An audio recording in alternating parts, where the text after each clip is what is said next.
Friend வந்துட்டு 7.5 inch, அதாவது நெக்கினுடைய உயரம் வந்து 7.5 இன்ச்சு, செஸ்ட் ரவுண்டு வந்து 36 இன்ச்சு சொல்லியிருக்கீங்க.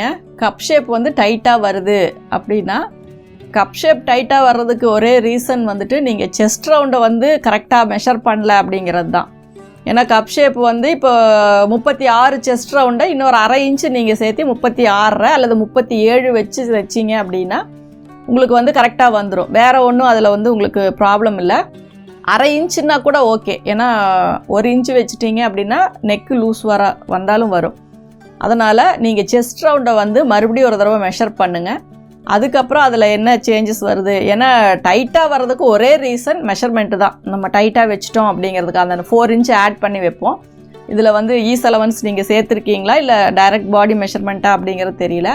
எந்த அளவாக இருந்தாலுமே நீங்கள் வந்துட்டு செஸ்ட்டு வந்து கப் ஷேப்பு வந்து டைட்டாக இருக்குது அப்படின்னாவே இடுப்பு சுற்றளவும் செஸ்ட் ரவுண்டும் கொஞ்சம் லூஸ் பண்ணிங்க அப்படின்னாவே சரியாக போயிடும். வேறு எந்த ஒரு இதுவுமே நீங்கள் பண்ண தேவையில்லை. தைச்சதுக்கப்புறம் பிரித்து விட்டிங்கன்னா அந்த ஷேப் மாறும், அந்த கரெக்டான ஃபிட்டிங் வராது. அதனால் நீங்கள் ஃபஸ்ட்டே மெஷர் பண்ணும்போதே அது கரெக்டாக இருக்கா அப்படிங்கிறத செக் பண்ணிக்கோங்க.